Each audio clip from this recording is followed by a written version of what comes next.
Dr. Mervat Nasser, thank you so much for speaking to Seddik Speak. We're thrilled to have you here. And I'm delighted and honored. Oh, the question that comes, actually, beautiful thoughts are crowning my mind. And how did it all start? It's a long story, uh, but if you have like few years to talk to you about the whole story, I would be delighted to do it. But anyway, to put it in a nutshell, I have to say something about me first. I'm a psychiatrist and a medical doctor by profession. I worked in England for so many years, and I believe in the idea of healing and the idea of bringing a spirit or humanity to this world to actually instill hope again into this world. When I decided to do something for Egypt, that was a long time ago, parallel to my medical career, I started studying Egyptology, and I wanted to do something for the children, so I did like 40 books for the children on ancient Egypt, illustrated books. And I thought that that was going to do the trick to, in a way, to overcome this kind of alienation and divorce from our ancient past, because we are not educated properly about ancient Egypt in our schools, unfortunately. And I think this is a big thing, because it's not about identity as such. It is more about being deprived and denied access to a very humane civilization, to real art and beauty that everyone has access to, paradoxically, except the Egyptians. After I did that, I realized that that was not enough to heal the wound in Egypt. It was, at that time, my concentration was to look into the problems that beset Egypt in recent times, especially in the 30 or 40 years ago. I am old enough to say that in my childhood, Egypt was so different. We lived with liberal values, and we respected quite a lot of human values, despite, as I said, the shortcoming in our education. But life was different. And when I went to England to study medicine and to qualify and to become a psychiatrist, I had all the time in the back of my mind that I'm going to go back and change the world. I mean, that initially was the plan, but Which you are doing right now. Well, no, I mean, actually, no. I think I became modest, I realized that you cannot change the world, even if you have all the enthusiasm in the world. I am only a trigger. I'm only a small thing in a huge chain. But to do that in itself is something. I mean, to start something is better than nothing. So it gives hope. But now I am more not into changing, but into healing and integrating things and complementing things, making a whole out of the pieces of the fragmentation, very much like Isis, who collected the pieces of Osiris, and through remembering, which is recalling the past, you are actually remembering the body of Egypt and remembering the fragmented body of the whole world, because now I'm also blessed and privileged to be able to see with two eyes, because I've got my experience in England and also my experience as a psychiatrist, many years in the West, although I don't believe very much into this funny distinction called East and West. But I am able also to put my hand and to realize and to grasp all the problems that beset this area, particularly Egypt, because Egypt's predicament is very, very different from the rest of the world, because it belonged to the first world, but at the moment it is suffering a cultural crisis, a severe cultural crisis. Yes, so are actually empowering the present with the past, with this. Absolutely, I love this. I love this. I love this description. Yes, it is. It's informing the present with the past, and the reason for wanting to come here and to revive the ancient Hermopolis and build a place like this was primarily because ancient Hermopolis is all about this. The spirit of ancient Hermopolis and the philosophy of ancient Hermopolis is about healing. And living together and cohabitation and peaceful coexistence, harmony. Ancient Hermopolis was called Ashmonin, and it is the name that it is called now. It comes from Shimnu and Khemnu, and that is the city of eight. Eight are the four primordial forces, natural forces: air, water, fire, and earth. But the Egyptians have always had masculine and feminine. So the masculine elements of nature married the feminine elements of nature, and harmony was born. So it is the seat of harmony, and harmony is the real wisdom. It is the sense of proportion, is the balance, is the equilibrium, is that's what we want to put back into our world, because we live in cultures of extremism and subcultures of extremism. So in a way you are harnessing the architecture and the place to restore the harmony. It's not only the architecture is to give the ambience and to try to live up to a wonderful philosophy. So yes, the harmony in the architecture is one aspect, but it is an attempt to translate such an amazing philosophy. The philosophy of Hermopolis became very important and came to the salvage of humanity across history. I mean, I would regard that, of course, the heydays of the Hermopolis came with the Greeks, and after the Alexander the Great. 3 times. Yes, exactly. After Alexander the Great, because when he came into Egypt, I mean, it was the first attempt to globalize the world. It was the first attempt to bring East and West together, to reconcile these forces. And he came into Egypt and found that it is a melting pot.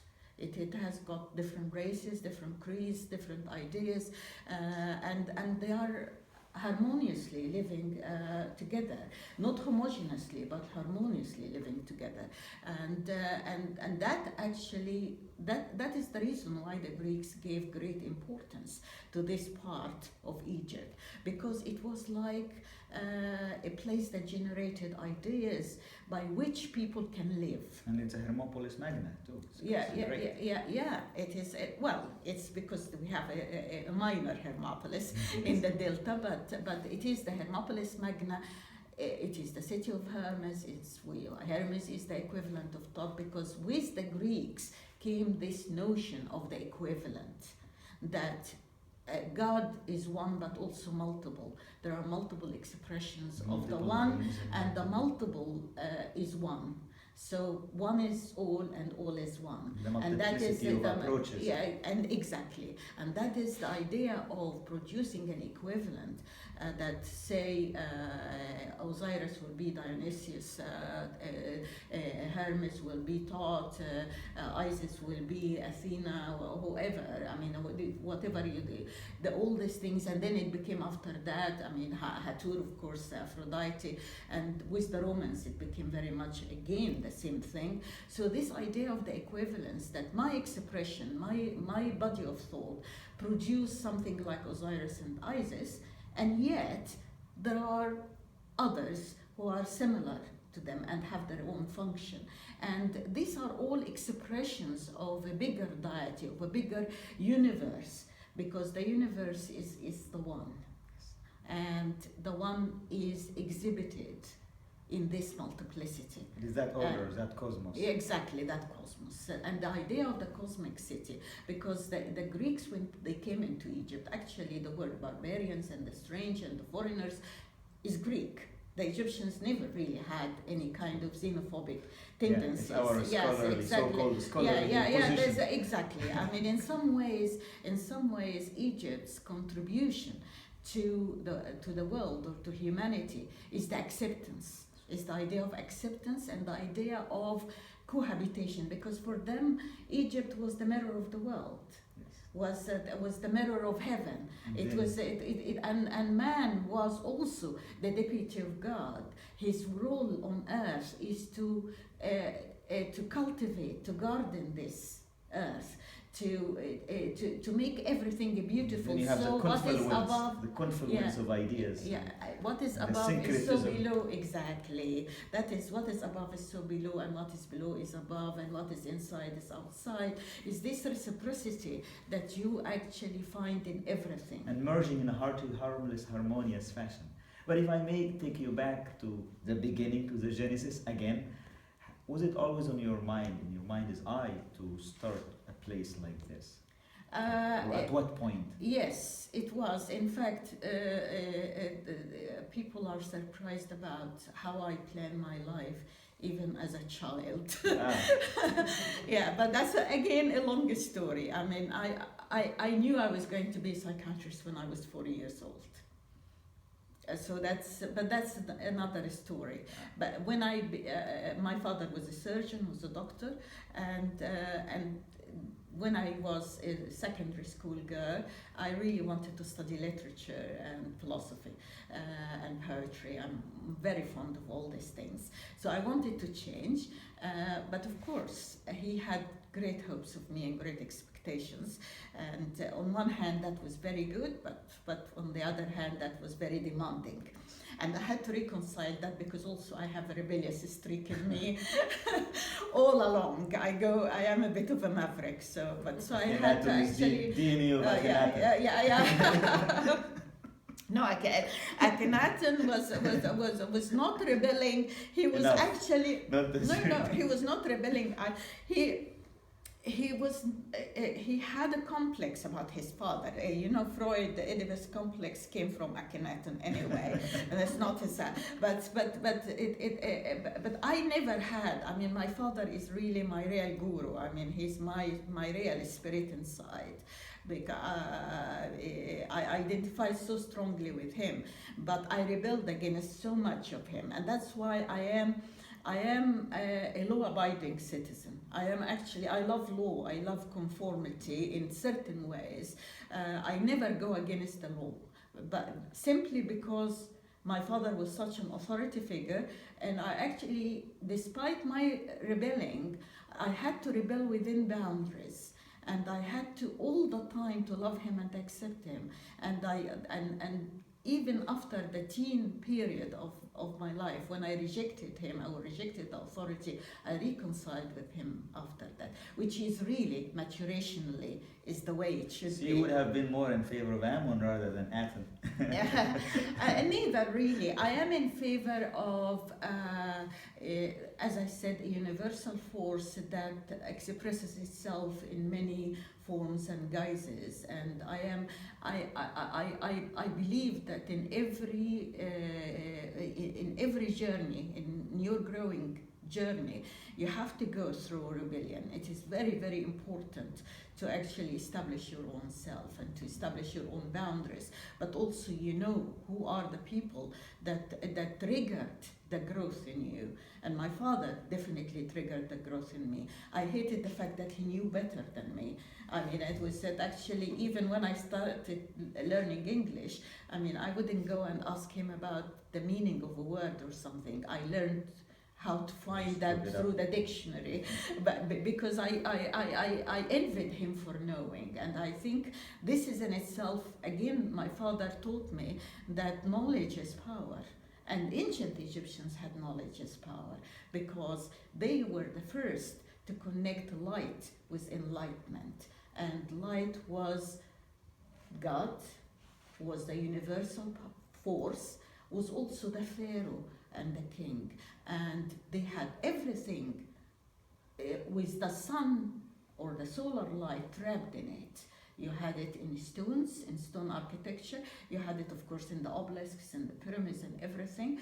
But why would people actually have something? I mean, the obelisks are connected with Heliopolis, which is the city of the sun, and it is the first city that connects light with enlightenment. So, and that is the reason why you have many cities decorating their squares and having obelisks there. It became a sign of power, it became a sign of authority in any place in the whole world, even the ones who don't have a real one, faked one, and put a fake one in their squares. So that's it, because real power is knowledge.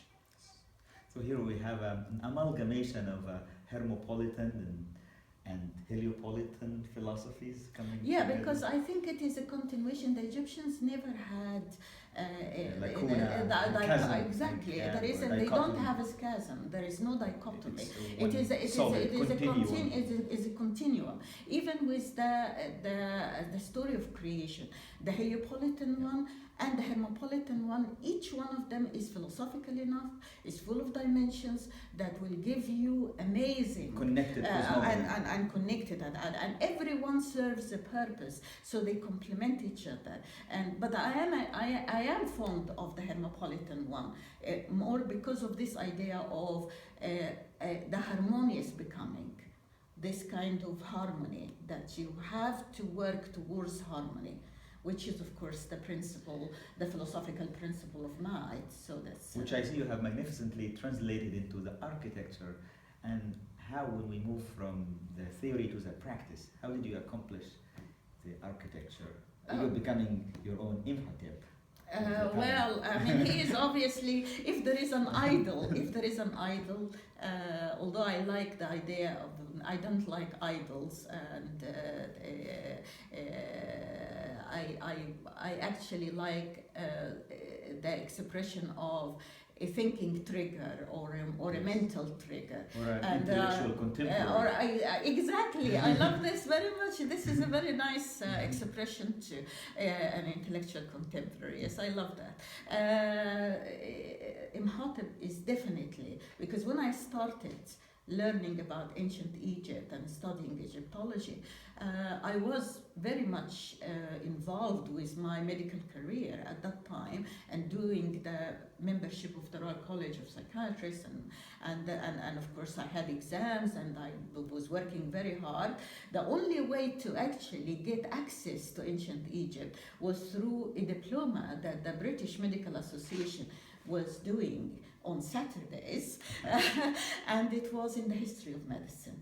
And with the history of medicine, I discovered Imhotep, and my thesis or dissertation was about Imhotep, and that was another turning point in my life. What a remarkable entrance. So that was the entrance, yes, and he is really everything I think of. I mean, he is a real Renaissance man, and after that, of course, I love the idea of the Renaissance person, the person that integrates knowledge, that the polymath. Yes, exactly. Polymath, a priest, a physician, and he was a poet. He also introduced certain changes in the grammar or the language. And that grammar was the glamour. He was everything. He was the first one to work with stones. So he's a great man. I mean, Egypt would not have been Egypt without Imhotep. Right. Is that the reason behind the stone architecture? I love the stone because I think a stone equals Egypt, and stone is lasting. And there is an Egyptian expression that I really love very much, that which is again about light and enlightenment, that you trap the sun in the stone.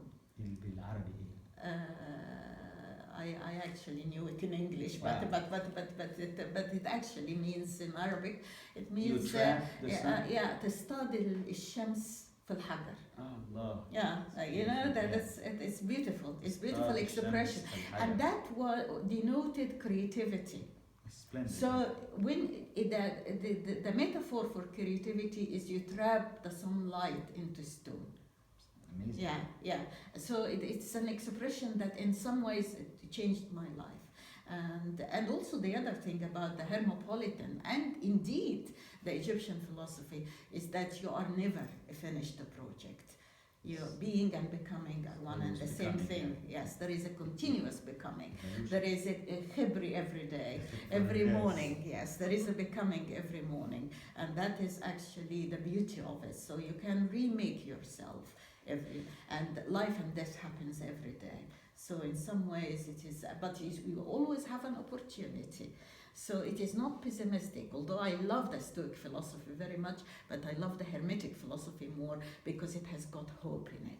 And I think Hermeticism is the philosophy of hope, and it is the hope that we need. I think enough. That's great. Dr. Nasser, you let stone set the tone, and creativity is the master of them all. Thank you very much. Thank you.